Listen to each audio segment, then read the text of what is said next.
Sénégal 7 ñu ngi leen di nuyu bu baax a baax di amaat un réel plaisir ci seen nouveau numéro face à l'actualité ñu fas yéene waxtaanee nag li nga xamante ne moom moo gën a fës ci wàllu actualité bi bokk na ci décision bi nga xamante ne conseil constitutionnel daal dina koy statuer ni ki démb waaye dinañ ñëwaat ci li nga xamante ne moom mooy évolution yeneen point yi nga xamante ne gis nañ ne mu ngi avancé bu baax a baax par rapport à l'Assemblée nationale waaye haute cour de justice bi nga xamante ne ñu ngi ciy xaar ay député ak ay député yoo xamante ne war nañu lever seen immunité parlementaire waaye aussi sortie bi nga xamante ne opposition bi defoon nañu ko ak réplique bi nga xamante ne ñaari DG yooyu bokk ci pouvoir bi aussi amal nañ ko niki démb dinañ ko faram fàcce bu baax a baax ma fas yéene ci ànd ak nag ki nga xamante ne moom mooy ancien parlementaire di Serigne Abo Mbacké Thiam nga xamante ne duñ ko présenté ci sénégalais yàgg nañu toog ci jotaay di waxtaane li nga xamante ne moom mooy tolluwaayu réew mi maa ngi lay nuyu di la joxaat sa wàccuwaay amaat un réel plaisir de la laat la ci Sénégal. Merci beaucoup Lalla c'est un plaisir partagé di am mbégte di ñëwaat fii ci Sénégal 7 mais aussi di am mbégte di échanger waat ak yow. parce que à chaque fois échange yi dafay nekk loo xam ne ay échanges yu fructueux lay nekk. day nekk loo xam ne lay amal njëriñ askan wi. par rapport ak question yeeg par rapport ak sujet yeeg thèmes yi ñuy débattre donc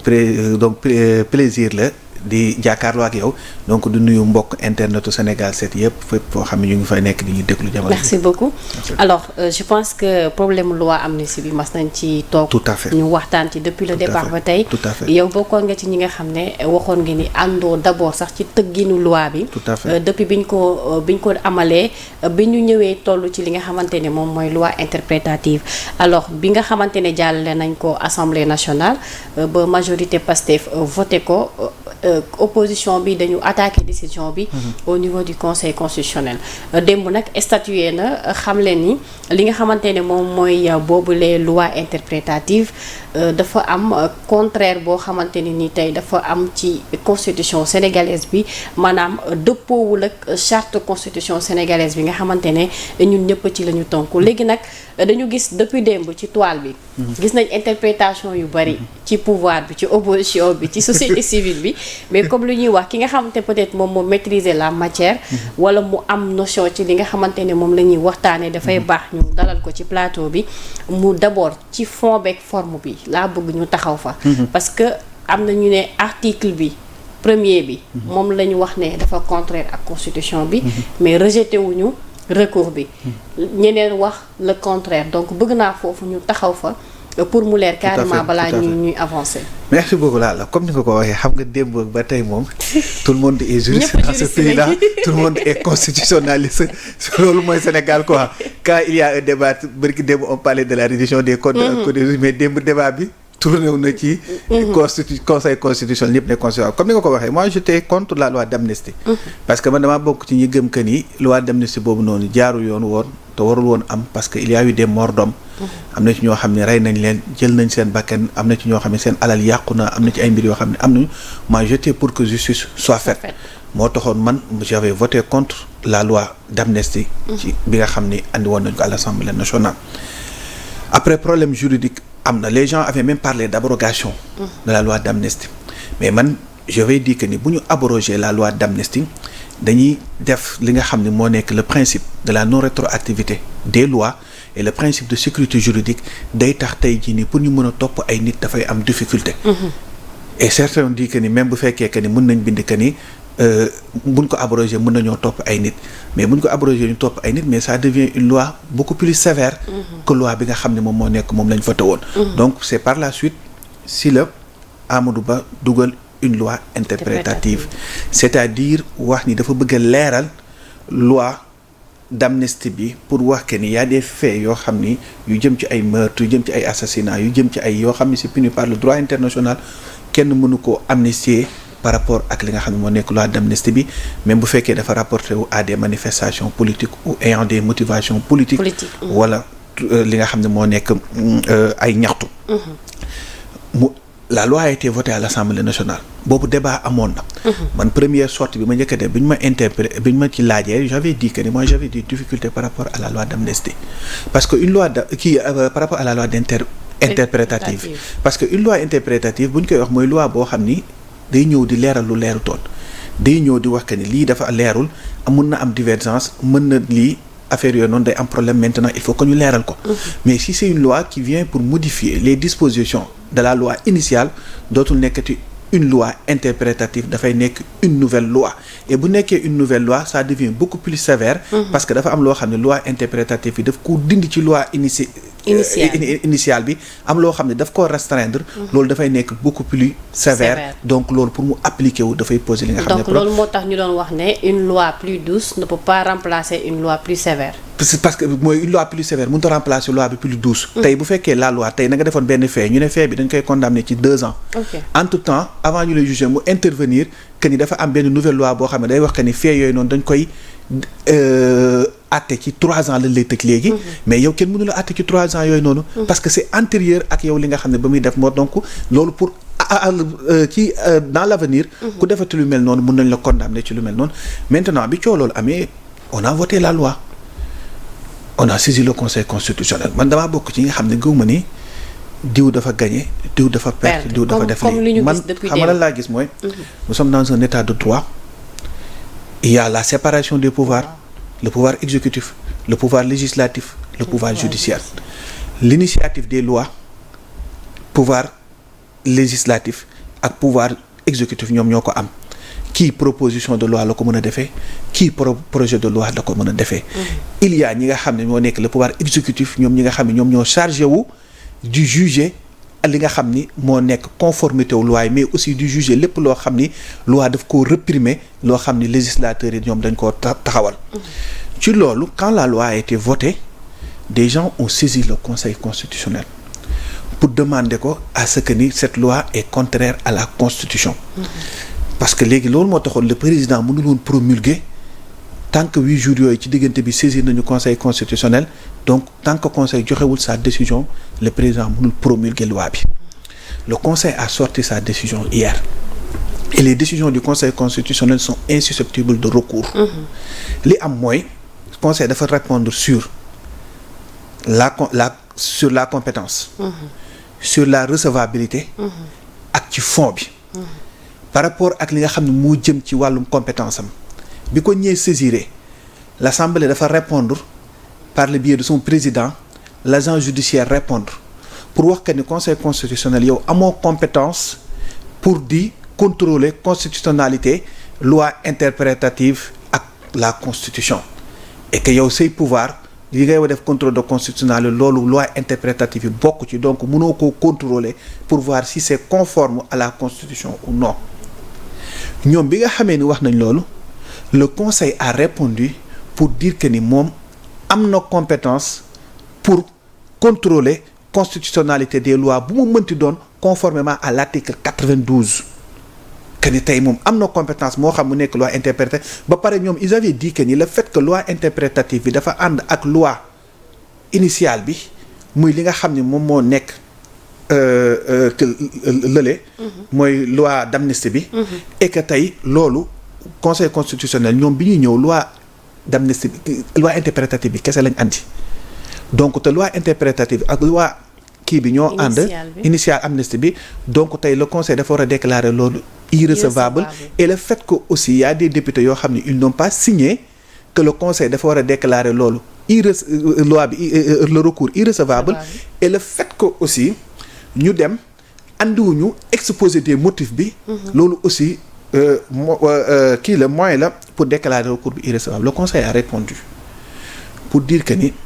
loolu noonu ñuy wax l'exposé des motifs loolu day expliquer rek le pourquoi ñu bëgg a def loi bii nii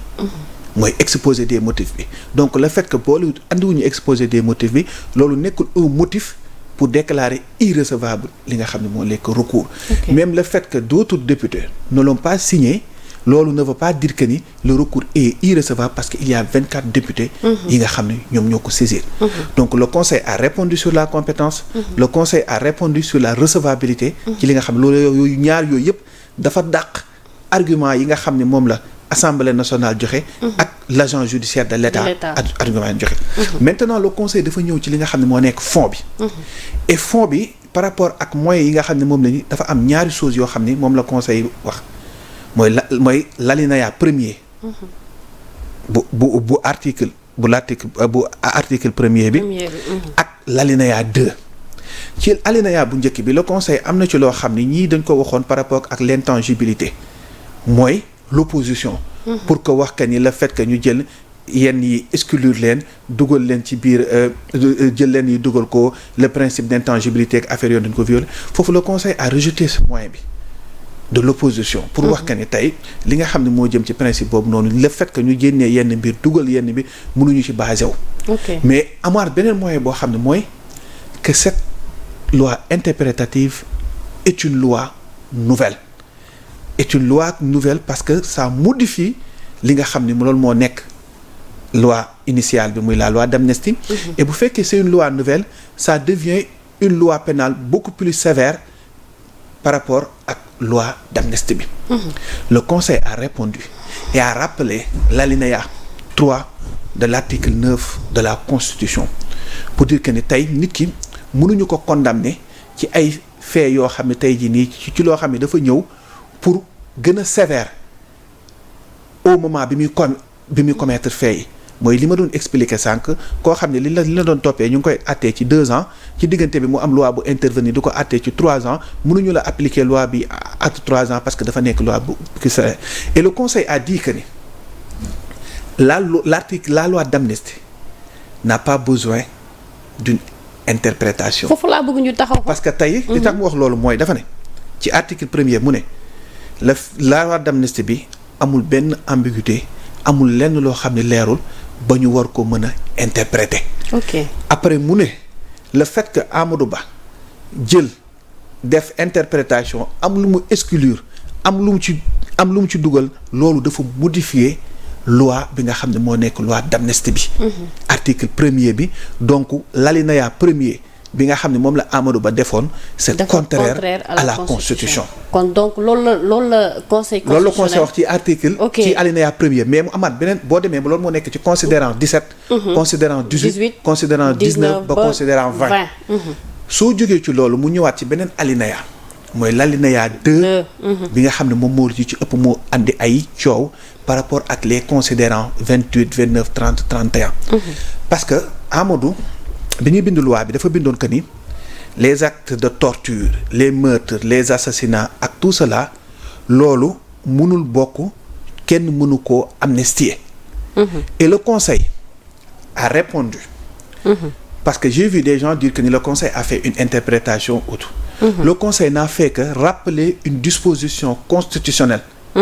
et a rappelé le préambule de la constitution boo xam ne c'est une partie intégrante de la constitution pour dire que ni tey on a ratifié des engagements internationaux et ci engagements internationaux yooyu conformément au droit international il y a des faits qui ne peuvent pas faire l'objet d'une amnistie et faits yooyu bokk na ci li nga xam ne moo nekk les crimes ay assassinats les tortures et les cas de torture et que ci cas de torture yooyu ak crimes yooyu noonu le conseil a fait référence li nga xam ne moo nekk la charte africaine des droits de l'homme bi nga xam ne dafay réprimer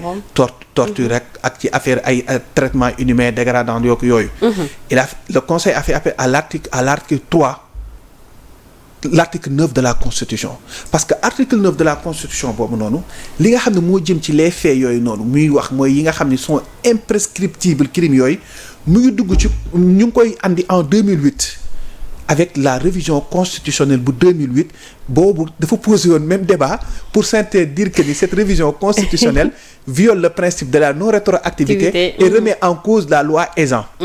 et le ministre d'alors avait répondu que ni loolu ça n'a rien à voir pour remettre en cause dañoo ñëw pour wane que ni le Sénégal a pris des engagements internationaux et que ci engagement yooyu ñu jël dañ ko waroon respecter parce que certains dañoo jàppoon que ni même les députés booy lire le débat dañ doon wax que ni c'est seulement pour juger Hissène Habré moo taxoon ñu jël loolu bëgg koo dugal ñu ne dañoo ñëw pour leeral que ni c'est vrai que y a le principe de la non rétroactivité mais il y a des engagements internationaux yoo xam ne Sénégal jël na ko yoo xam ne dafay wax que ni y a des crimes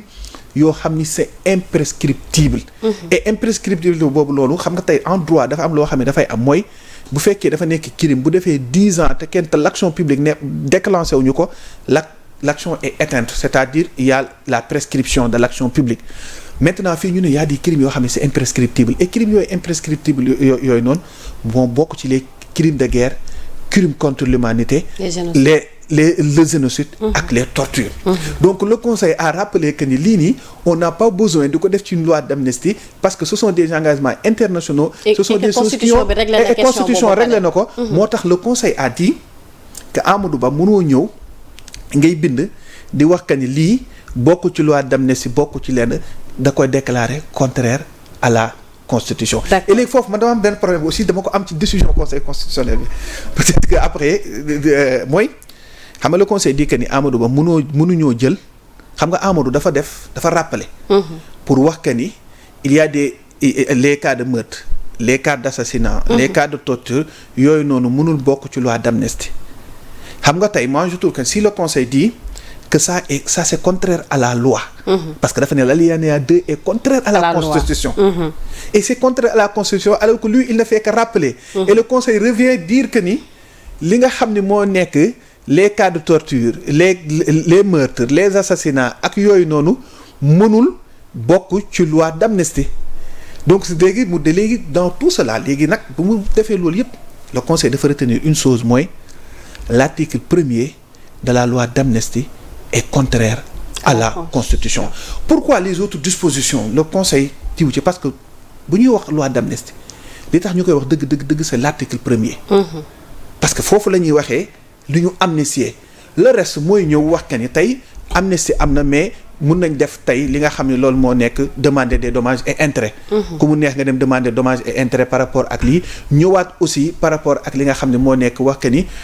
lii bu ñu li fait yu ñu amnistier nii kenn mënu cee revenir ku ko bëgg a contester mën nga dem devant la chambre d'accusation mais aucun juge mënul ñëwaat di ci waxaat wala di ci àttewaat.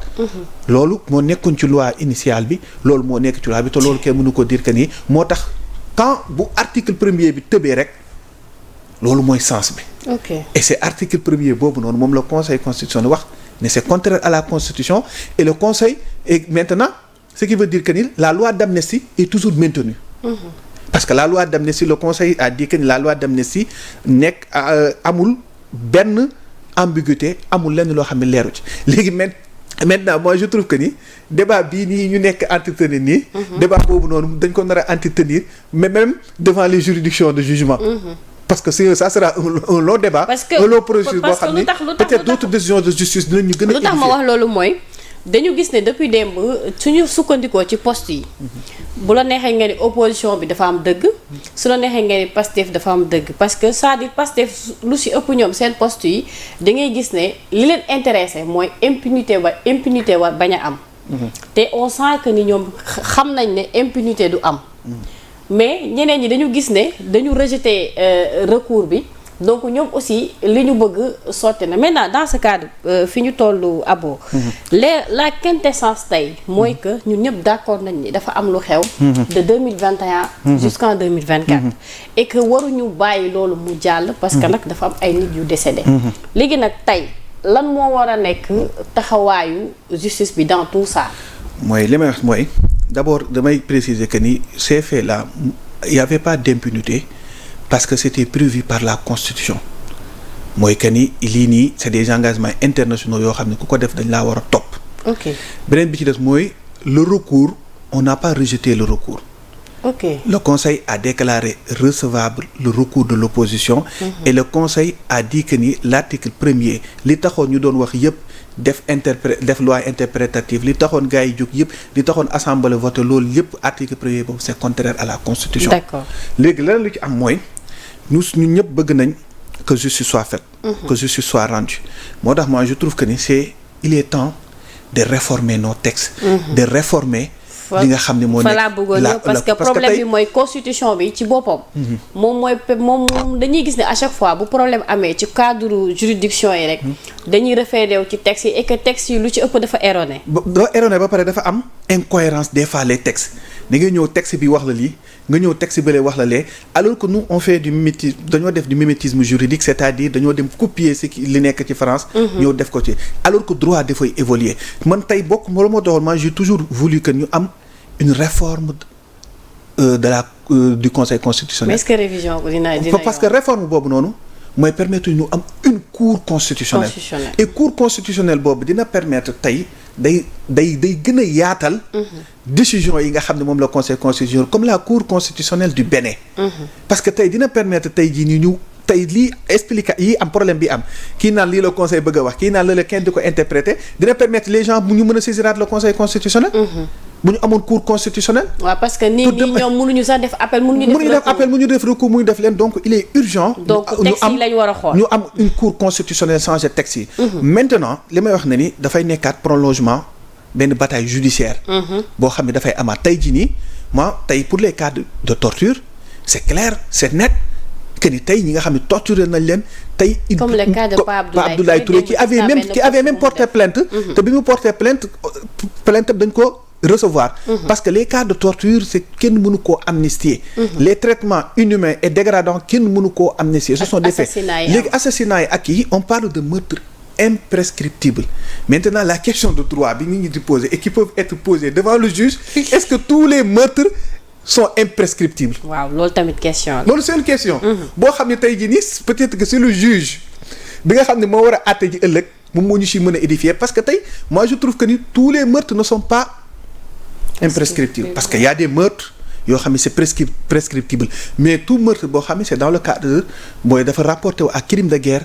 crime contre l'humanité génocide loolu c'est imprescriptible conformément à l'article 9 de la Constitution. Donc je trouve que ni c'est un débat juridique boo xam ne nous allons vers ça et que interprétation yi dina amaat maintenant c'est le juge mais moi je suis pour que ñu réformer suñuy texte pour que ñu réformer li ñuy lii pour que yenn yi dootuñu ci mën a amat et il y avait eu les assises de la justice il y a des décisions fortes yoo xam ne gis nañ ko et le président wax na ko ci déclaration bi que yu ci bëri dinañ xool na lañu koy defee ñu kii ko et urgence boobu bokk na ci avoir une cour constitutionnelle boo xam ne dina permettre yenn débat yi nii dootul mën a am maintenant la décision est sortie on va voir si le juge est saisi qu'est-ce que le juge va dire. En tout cas daal c'est compliqué parce que droit dafa sew te ku nekk yaa ngi wax ne bon yow yaa am dëgg yow yaa def lii mais man li ma wax rek mooy fi ñu war a orienter mbir mi c'est pas parce que parti pouvoir gagné na ou opposition. Tout à fait. Personne n'a mais victime maanaam li xew. Sénégalais xam qu'est-ce qui s'est passé. su nekkee dafa am ay cassures dafa am ñu rey taal ay université. tout à fait ñan ñoo nekk derrière tout ça et que loolu bañ a amati. loolu mooy essentiel. moo tax man j'étais pas pour la loi d'amnistie moo tax tey gis nga problème yi ñuy am di wax nii si bi ñu voté loi d'amnistie on est tous fautifs bu ñu voté woon loi d'amnistie bi. dañu waroon attaquer décision bi à l'époque. devant le conseil constitutionnel comme la loi Ezzan. bi ñu ko voté gars yi d'accord ñu dañ ko attaqué devant le conseil constitutionnel et le conseil a rendu sa décision. en se basant sur l'article 67 de la constitution. ce qui veut dire que tey fait yi ñuy wax nii ak yi ñuy wax expliquer est-ce que bokk na ci bokk ci tey bu ñu saisiroon le conseil constitutionnel da doon leeral. li nga xam ne moo jëmoon ci loi d'amnistie bi. donc tey du ñu woon sax yegg tey di xool est-ce que. lii bokk na ci wala lële bokk ci wala lii bokk ci. mais le conseil tey c'est la loi interprétative la déclaré ne que ni c'est contraire à la constitution par rapport ak li nga xam ne loolu moo nekk article 1er bi et que la loi d'amnistie dafay rester intacte par rapport ak ni mu meloon léegi maintenant devant les gens peuvent évoquer le fait que le conseil wax que ni ay torture ay lii conformément au droit international kenn mënu koo amnistier d'autres mën na ñëw taxaw wax que ni les cas yi nga xam ne moom la ñuy wax tous les meurtres ne sont pas imprescriptibles cas yi ñuy wax que ni sont imprescriptibles cas yi la crime de guerre la crime contre l'humanité la génocide la les traitements dégradants inhumains ak li nga xam ne loolu moo jëm ci li nga xam ne loolu moo jëm les actes de torture. alors balaa ñuy génn ci point boobu Abo bëgg naa aussi taxaw ci benn mbir parce que démb jot nañu benn ay mbir ba tey ci conseil constitutionnel comme quoi que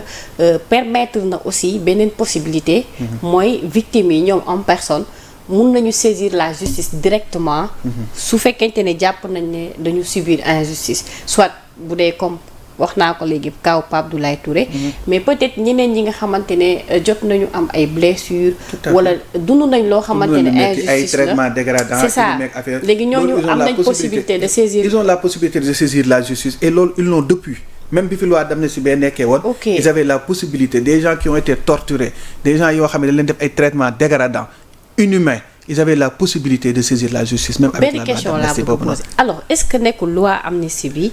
li mu nekkoon promesse électorale moo tax Pastef def ko ne serait-ce que pour honorer à leur parole. Parce que suñu sukkandikoo ci d'après li conseil constitutionnel wax mënoon nañu régler question boobu sax sans pour autant Amadou Ba dugal loi interprétative. waaw parce que xam lu problème mooy coow dafa amoon ñoom ils ont voulu une abrogation totale. ok et abrogation totale man bokk naa ci ñi wax que ni man jàpp naa ni buñ ko defee li tax du tax ñu am li ñu bëgg. léegi ñoom comme que bëgg nañu abrogation totale te mënuñu ko am. maintenant il pensait que ni avec la loi interprétative dina permettre que ñu régler question bi par rapport ak ñoom ni ñu ko bëggee defee pour poursuivre les gens. et le conseil vient de nous dire que la loi interprétative est contre l'article 1er de la loi interprétative bi nga xam ne moom mooy quintessence bi dëgg est contraire à la constitution. d'accord donc maintenant nag y a une autre bataille judiciaire boo xam ne ci kanam devant les juridictions de jugement. ak bu victime yi porter plainte ak y aura d'autres décisions de justice yoo xam ne mais quand même mën nañu wax ne kon promesse bi ñu waxoonte woon ak sénégalais yi ñoom tenir nañ ko. mënuma je peux pas dire ça que tenir nañ ko parce que bu dee promesse rek c'était une abrogation c'était pas une loi interprétative. Okay. Et l'abrogation ils se sont rendu compte que ni peut-être que bi ñu koy wax ils savaient pas que ni am na ay difficultés ay conséquences juridiques yoo xam ne am na ci. Maintenant il y a une loi interprétative. Et ci loi interprétative le conseil am na ci décision bi mu ci joxee wax ni dafa am lu ci contraire à la constitution. Maintenant bis bu ñu demee nag ba juridiction de jugement yi ba ñu commencé def ay enquêtes ba ñu commencé di jàpp ay nit ba ñu commencé di ubbi ay dossiers ba ñu commencé di def lépp ba ñu xam ni kat maintenant malgré la loi d'amnistie les cas de torture les cas de meurtre d'assassinat ak yi nga xam ne yàqu nañ seen alal loolu yëpp justice mu ngi koy élucider. Su boobaa on peut parler de promesse tenue mais à l'état actuel posé nañ donc acte ñu ngi posé acte yi jëm foofu. Alors dañuy terminer très rapidement ci point boobu parce que nag xam naa ni comme ni nga ko waxee cadre justice bi fan yi yëngatu na bu baax a baax mais balaa may avancer gis nañu ne ki nga xamante ne moom mooy le feu Badio Camara am na ku ko war a remplacer d'ailleurs dina jël fonction le 28 avril muy Bachir Seye. moom moo ko nar a remplacer. waaw j'ai vu cela sànq bi may ñëw rek laa gis benn tweet bu le journaliste Madiambal Diagne bind di wax que ni yaa Bachir Seye ku ko war a remplacer. moi personnellement je le connais pas maa ngi soog a dégg turam. mais moom am na témoignage bu mu wax ci moom. maintenant loolu la ki nga xam ne moo nekk Badio Camara dañ koy ñaanal yàlla na ko yàlla suñu borom yërëm. te xare ko àjjana firdawsi donc c'est tout à fait normal te tey conseil constitutionnel. ñu mën a am quelqu'un boo xam ne dafay remplacer Badio Camara comme ni nga xamee ne noonu la ñeneen ñi noonu lañ leen doon remplacer rek parce que 7 sages lañu war a am te instant pourtant ñu bëri ñu ngi posé wu question bi décision bi génnee am na sage bu manqué. non parce que loolu la loi organique sur le conseil constitutionnel nee na même bu fekkee que ni 7 sages yëpp c'est pas une obligation 7 sages yëpp toog ok et loolu le conseil l'a rappelé ci li nga xam ne moom moo nekk ci décision bi ci par rapport à la composition loolu la njëkk question boobu la njëkk a réglé. C'est comme la loi bi nga xam ne moom moo jëmoon ci report élection yi. D'accord. loolu moom c'est déjà réglé quoi par la loi organique. D'accord balaa ñuy dugg carrément ci assemblée nationale bëgg naa tey taxawaayu Pastef ak opposition bi. lan la war a nekk ci fi ñu jëm nii. waaw mooy que Pastef ñoo nekk au gouvernement ñoom ñoo nekk au pouvoir dañuy exercer seen pouvoir opposition opposé wu. loolu rek. waaw non parce que dañ nekk ci benn bataille aussi. mais c'est normal. parce que tey Pastef day jàpp li mu jàpp ni moom mooy yoon. opposition day jàpp que ni lii du yoon. moom lii la d'accord opposition ne man d'accorduma ci lii parce que dafay opposé wu ci lii man lenn rek laay wax mooy lépp lu ñu def rek dañ ko def te xam ni dans le respect. des lois. et aussi l'intérêt des populations aussi mën nañ am des divergences politiques mën nañ bañ a d'accord. gis-gis mën nañ bàyyi waaye yëpp nañ ko def dans le respect te xam ni tey ce n'est pas parce que tu es au pouvoir que tout le monde dafa war a d'accord ak yow. Ce n'est pas parce que tey yow opposition nga d'accord ak pouvoir bi rek que lu pouvoir bi def rek même bu fekkee lu baax la sax da nga naan baaxul. loolu ce n'est pas un état loolu ce n'est pas la république. parce que tey li baax mooy li baax ci askan wi. mooy li baax ci sénégalais bu ma nekkee ci opposition ma nekk ci opposition gis ne tey ñii lii pouvoir bi def amal na njëriñ askan wi damay tàccu damay saluer. moo tax may saluer l'attitude de Tafsir Thioye. parce que wax na ko ci benn émission mu koy wax ne tey jii waruñoo nekk ay guetteurs de faux pas. waruñoo xool que ni dañuy xool li bon rek ñu koy wax li baax dañ koy wax li jaaduwul yoon dañ koy wax dañu war a jubbanti dañ koy wax. te loolu yëpp dañ koy def dans le respect par rapport ak li nga xam ne loolu moo nekk. ni politique war a tëddee. ni contradiction war a tëddee yaakaar naa loolu la que le pouvoir gouverne que l'opposition s'oppose. loolu leer na ayca ba tey ak Abo ñu ngi ci seen nouveau numéro face à l'actualité alors gis nañ li nga xam ne moom moo jëm ci coowal reddition des comptes fonds force Covid-19 y avait eu des arrestations ci semaine bi ñu jàll benn vague jàll na mais dafa mel ni dañuy dem sur les choses les plus sérieuses. Tout à fait. parce que gis nañu haute cour de justice bi actuellement mun nañu wax ne am na 5 ministres yoo xam ne fas yéene nañu yëkkati seen mbalaanu kiiraay ñaari député yoo xam ne aussi war nañu lever seen immunité parlementaire. Je pense que le cas de Moustapha Diop jotoon nañu ko entamé ak Ndeye Saly donc tey mu mel ni parquet bi ci boppam moo saisir assemblée ñu war a dem ci lever seen immunité parlementaire bu ñu paree nag ñoom ñu mun leen a convoquer saytu li nga xamante ne moom lañ leen dénkoon mais dafa am fu ma bëgg ñu taxaw ci parce que le cas de Mansour Faye dafa juróon benn coow avant sax ñuy egsi fii parce que interdiroon nañ ko mu génn dëkk bi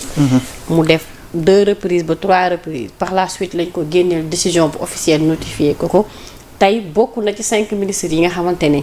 ñu ngi leen di xaar ci haute cour de justice bi mais ku mel ni professeur Ismaïla Madior Fall donc tey ñun ñëpp d'accord nañ ni lu jëm ci wàllu constitutionnaliste lu jëm ci wàllu constitution domaine am la te maîtriser na ko mais tey bi nga déggee ñu ne dañ koy woo haute cour de justice lu jëm ci wàllu fonds force Covid-19 loolu aussi bëgg naa nga taxaw ci bu baax a baax. D'abord pour la réduction des comptes, soutien total au régime. Parce que moi je suis pour la réduction des comptes. Mënoo yor suñu réew pendant 12 ans ñu jël suñu budget jox la ko jël suñu alal jox la ko jël lépp jox la ko nga jóge fi nga ni kenn du ko saytu. Bon, yaakaar naa tout républicain tout le monde doit être d'accord sur le principe de la réduction des comptes parce que pour moi je trouve que ni c'est tout à fait normal. Et li may wax damay wax ma ni gis nga quand on est au pouvoir. ay nit ànd ak yow di def naka su dul noonu. nga jël sa loxo teg ci ne damay teg samay conc ci ay dossiers rapport Cour des comptes nga teg sa conc rapport OFNAC nga teg sa conc rapport IGE nga teg sa conc bis dina ñëw nga jógee ci biir réew mi te loolu yëpp dañ koy yëkkati et c'est ça qu'on est en train de vivre. parce que le régime bi fi nekkoon le président Macky Sall doon wax naa ni rapport yi maa ci teg sama conc. am na rapport yoo xam ne dama cee teg sama conc et que tey ñooñu tey ils ne sont plus protégés donc c'est tout à fait normal et il y a une chose koo xam ne dama koy saluer c'est-à-dire mooy avec tey réduction des comptes bi on a vu que ni il y a le respect des procédures. Contrairement ak li ñu dund en 2012 où on a laissé la cour les rapports de la Cour des comptes bàyyi fi haute cour de justice bàyyi fi yenn juridiction yi dem dekkali benn cour boo xam ne créé 1981 30 ans toog nañ yoo xam ne kenn utilisé wu ko pour dire à des gens yoo xam ne kaay leen ngeen wax ñu fan ngeen jëlee seen alal alors que du rapport moo leen épinglé du rapport moo leen nañ leen topp ñu leen ci loo xam ne rapport jël ay xaalis bu bari ay milliards def ko ci yónnee ay commission rogatoire ci àll bi fay ay avocats def lépp ñu ñëw ñibbisi avec 0 franc on l'a vécu. On a vu que ni tey li ñu doon gis mooy utiliser la justice pour éliminer des adversaires politiques. kon yow da ngay approuver que ni actuellement séparation des pouvoirs am na. loolu dama koy wax. D'accord. Parce que même la séparation des pouvoirs a toujours existé parce que le principe était mais par rapport ak yenn mise yi ñu doon gis ci justice. loolu ku wax ak dëgg sa aqulaay taala. gis nañ que ni loolu côté boobu. pour li ma gisagum. ok ci yenn dossiers yi. ci nuñ koy doxalee par rapport ak le respect des procédures. donc tey bu ñu ñëwee tey ñu ne li nga xam ne moom moo jëm ci Cour des comptes tey dañ cey dem rapport bi génn et je salue l'attitude des procureurs yi génn def keroog conférence de presse. parce que na nga leen di xool dal gi ñu àndal. ak le respect de la présomption d'innocence bi nga xam ne am nañ ko ba bi procureur yi waxee ba pare tu n'as pas vu tey ci dëkk bi mu am un débat. contrairement ak lu ñu doon dundaloo bi nga xamee ni en 2012 on se rappelle bi. procureur yi créé di def seen conférence de presse ak benn arrogance ak boo xam ne ba ñu paree dañuy yaakaaroon ni que ñii ñuy jiiñ ñi lañ leen doon jiiñ lépp ñoom ñoo ko def on a vu avec le procureur bi nga xam ne moo fi nekkoon procureur de la République ci yenn affaires yi nga xam ne moom moo fi amoon ni mu doon waxee ak ni ñu doon defee da ngay yaakaar ne ñii liñ leen di jiiñ ñoom ñoo ko def ce sont les grands criminels yoo xam ne yooyu lii mais ñii ànd nañoo ak dal ànd nañoo ak le respect de la présomption d'innocence bi nga xam ne day permettre tey nit ki tant que àtteeguñ ko mënaguñu wax ni moom moo ko def. donc damay saluer attitude procureur yooyu. mooy tey pourquoi ñu dem vers la haute cour de justice parce que y a des ministres yoo xam ne dañ leen épinglé. et que ministres yooyu noonu dañuy bénéficier privilège de juridiction. et le Sénégal la cour de justice de la CEDEAO daf ko condamné woon ci affaire Karim Wade pour wax ko ne ko respecté woo leen privilège de juridiction boobu noonu. et aujourd'hui on a vu que tey ñoom respecté nañ loolu. léegi li ci xew mooy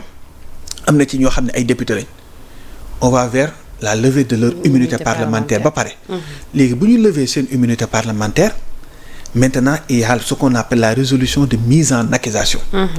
bi nga xamee ni conformément à la loi organique. portant li nga xam ne moo nekk création de la de la cour de la haute cour de justice ak fonctionnement am. et que bu fekkee ñoom député yi def nañ résolution. bu ñu defee résolution bi ba voté ko ba pare le président de l'Assemblée nationale les 24 heures yi ci topp rek da koy jël mu transmettre ko le procureur général bi nga xam ne loolu moo nekk à haute cour de justice. et que le procureur général bu fekkee jot na ko dafay informer le président de la haute cour de justice informer le président de la commission d'instruction. pour war leen que ni ñooñu après le président de la commission d'instruction informer li nga xam ne loolu moo nekk les personnes épinglées wax leen que ni mën nañoo jël ay avocats su ko defee instruction bi commencé et la commission d'instruction dafay instruire à charge et à décharge. bu fekkee instruire na à charge et à décharge ba mu am ay éléments après mu renvoyer li nga xam ne loolu moo nekk jugement et que bu ñu demee jugement ñu àtte suñu defee ñu tëj leen suñu deful ñu bàyyi leen ñu dem. donc li nga xam ne moo nekk la haute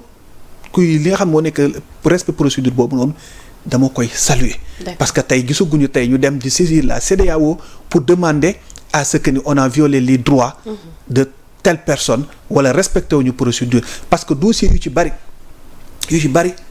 contrairement ak li nga doon gis mooy xool nit neexuma mën na ma empêcher ma am deuxième mandat mën na ma empêcher du ma def troisième mandat naa ko créer mais dossiers yu ci bari à part le dossier de Lat Diop à part le dossier de Samuel Sarr ce sont des dossiers yoo xam ni rapport moo leen épinglé. maintenant ñoom ñoo après en plus dafa am loo xam ne man c'est indigne li xew par rapport ak le rapport de la Covid-19. là on se rappelle Covid bi mu ñëwee. moment de tristesse yi Sénégalais yi nekkoon moment bi nga xamee ne ay nit ñu ngi faatu parce que amuñu ay masque oxygène yu doy. moment bi nga xamee ne amuñu ay lii yi nga xam moom lañ leen di mën a réanimer yoo xam ne tey doy na. moment bi nga xam ne tey jii nii ay nit ñu ngi toog mënuñoo génn seen kër amuñu lu ñu lekk seen activité économique bi taxaw ñu rester chez vous activité économique bi taxaw Sénégalais yi jaaxle dara doxul dara deful len nit ñi jël seen dërëm seen ñaar dërëm ne nañ jàppale état nañu def lii ñu génnee ay et nekk au moment boobu y a des gens yoo xam ne ñoom ñu ngi profiter ci seen position yi ñu am jël loolu di ko lekk di ci def naka sudul noonu di ko détourner loolu c'est indigne et ces gens-là ne méritent pas d'être soutenus même si on parle de présomption d'innocence mais les faits sont là parce que il y a des faits yoo xam ne cour bi daf ko relever et ces faits-là sont indignes te loolu nit mënu cee d'accord nit mënu cee ànd ces raisons pour laquelle moi je suis pour que justice soit faite je suis pour la reddition des comptes mais lépp dans le respect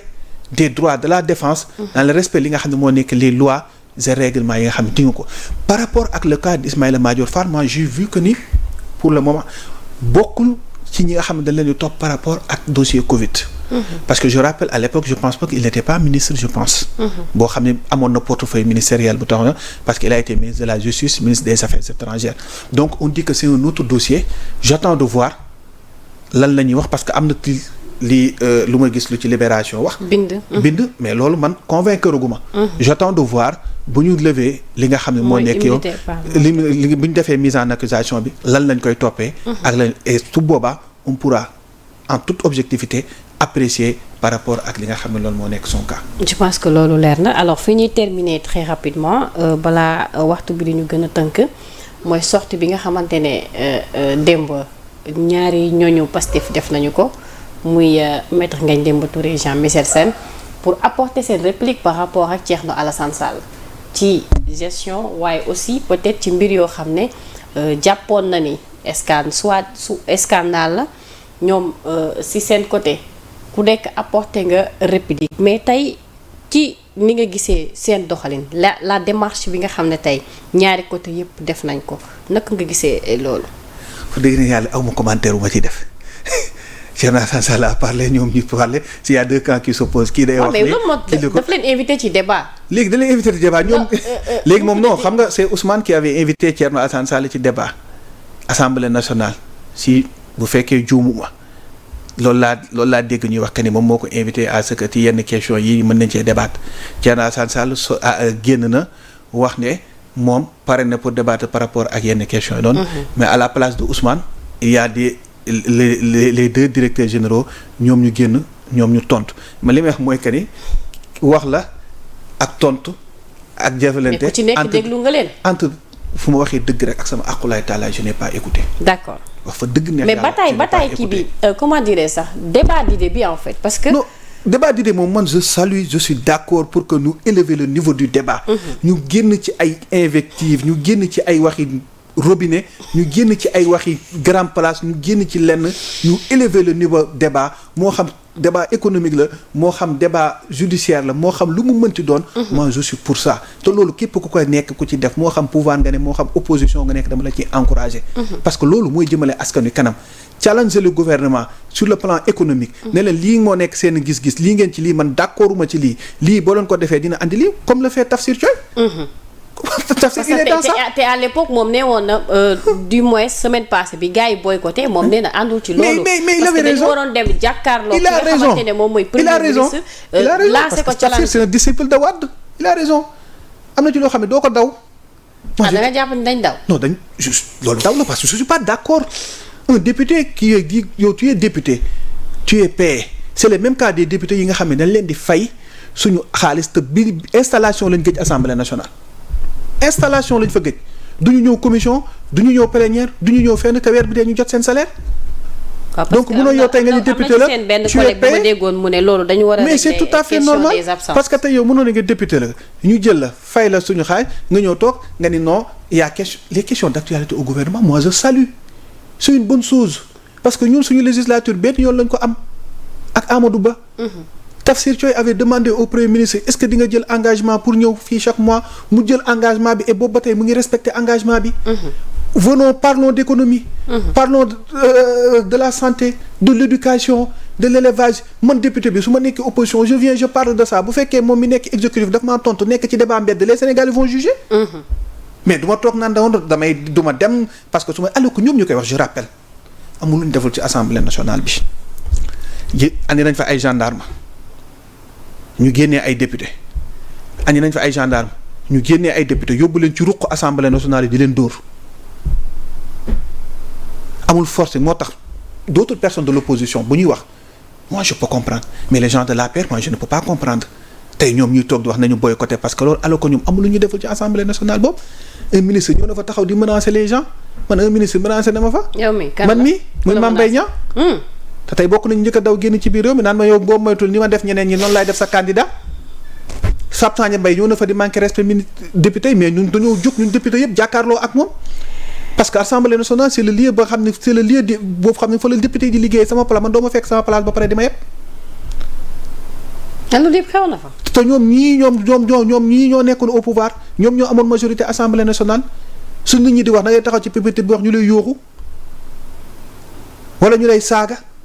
wala ñu lay wax loo xam ni nga taxaw ñu lay dagg di la wax ay wax yi ñaaw di la wax ay wax yi leen te ñoom ñoo ko doon def à l'Assemblée nationale est-ce que tey ces gens-là sont placés pour dire que damay boycotter parce que nee nañ ma xaw ma lan nag ak lan na lan moo tax je salue la position du député Tafsir Thioye je salue la position du député Mamadou Lamine Thiam je salue la position du député Pape Djibril Fall.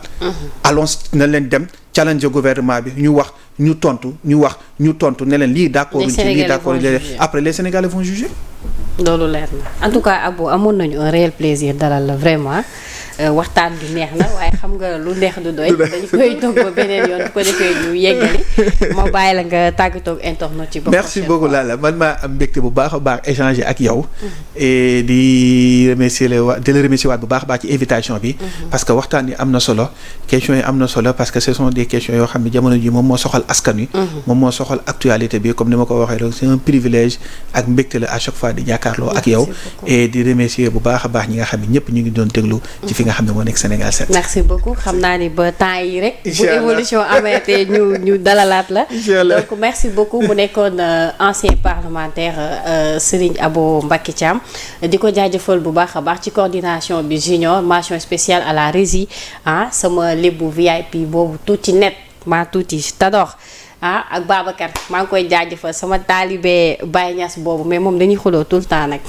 mention spéciale waa Liberté 6 tey waa Liberté 6 ñoo ma habillé Cheikh moo ma habillé tey donc maa ngi koy jaajëfal bu baax a baax di ko jox wàcc waayam d'ici là portez-vous bien à très bientôt jërë ngeen jëf